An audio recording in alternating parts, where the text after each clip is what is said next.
കോഴിക്കോട് നിന്ന് വളരെ പ്രധാനപ്പെട്ട വാർത്തയെത്തുന്നു.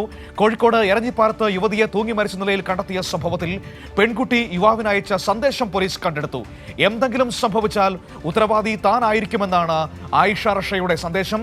കണ്ണാടിക്കൽ സ്വദേശിയും ജിം ട്രെയിനറുമായ ബഷീറുദ്ദീനെതിരെ ആത്മഹത്യാ പ്രേരണ കുറ്റം ചുമത്താനാണ് പോലീസിന്റെ നീക്കം. വിവരങ്ങളുമായി മേഘ കോഴിക്കോട് നിന്ന് ചേരുകയാണ്. നോക്കാം ആ കേസിൽ പോലീസിന്റെ തുടർ നടപടികൾ എങ്ങനെയാണെന്ന്.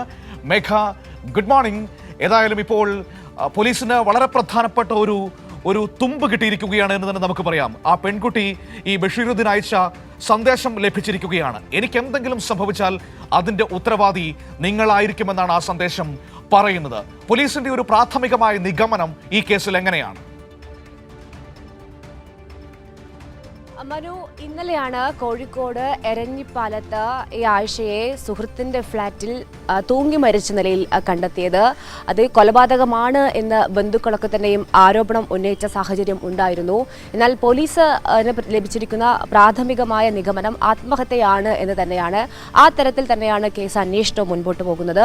പക്ഷേ ഏറ്റവും പ്രധാനപ്പെട്ട കാര്യം എന്നത് ഈ പെൺകുട്ടിയെ മരിച്ച നിലയിൽ കണ്ടെത്തിയത് ആൺ സുഹൃത്തായ ബഷീറുദ്ദീന്റെ ഫ്ളാറ്റിലായിരുന്നു, എരഞ്ഞിപ്പാലത്തെ ഫ്ളാറ്റിലായിരുന്നു. എങ്ങനെയാണ് ഈ പെൺകുട്ടി അവിടെ എത്തിയത് എന്നതുൾപ്പെടെയുമായി ബന്ധപ്പെട്ട് നിരവധി ദുരൂഹതകളൊക്കെ തന്നെയും ഉണ്ടായിരുന്നു. ഏതായാലും പോലീസ് പറയുന്ന പ്രധാനപ്പെട്ട കാര്യം എന്നത് ആത്മഹത്യാ പ്രേരണ കുറ്റം ചുമത്തത്തക്ക നിലയിലുള്ള കാര്യങ്ങളൊക്കെ തന്നെയും ഈ യുവാവിന്റെ ഭാഗത്ത് നിന്ന് ഉണ്ടായി എന്നത് തന്നെയാണ് പോലീസ് പറയുന്നത്. അതിൽ നിർണായകമായ തെളിവ് എന്നത് ഈ പെൺകുട്ടി അയച്ച വാട്സപ്പ് സന്ദേശങ്ങൾ പോലീസിന് ലഭിച്ചു എന്നതാണ്. നിരവധി ഫോൺ സംഭാഷണങ്ങൾ ഉണ്ട്. അതിൽ ഏറ്റവും പ്രധാനപ്പെട്ടത് തനിക്ക് എന്തെങ്കിലും സംഭവിച്ചാൽ അതിന്റെ ഉത്തരവാദി താനായിരിക്കും എന്ന് ഈ പെൺകുട്ടി ഈ യുവാവിന് അയച്ച വാട്സപ്പ് സന്ദേശം പോലീസിന് ലഭിച്ചിട്ടുണ്ട്.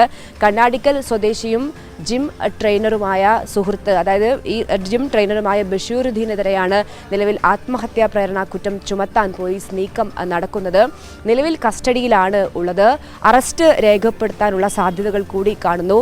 കാരണം ഈ മരണം സംഭവിച്ചതിന് പിന്നാലെ തന്നെ വലിയ ആരോപണം ഈ പെൺകുട്ടിയുടെ കുടുംബം ഉന്നയിച്ച സാഹചര്യം ഉണ്ടായിരുന്നു.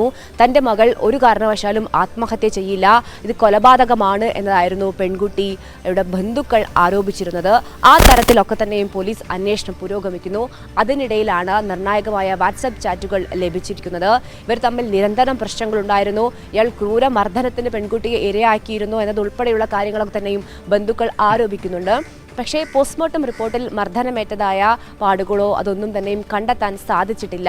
പക്ഷേ വളരെ ഗുരുതരമായ മാനസിക സംഘർഷത്തിലൂടെ ഈ പെൺകുട്ടി കടന്നു പോയിരുന്നു എന്ന് വാട്സപ്പ് ചാറ്റുകളിലൂടെ പോലീസിന് സൂചന ലഭിക്കുകയും ചെയ്തിട്ടുണ്ട്.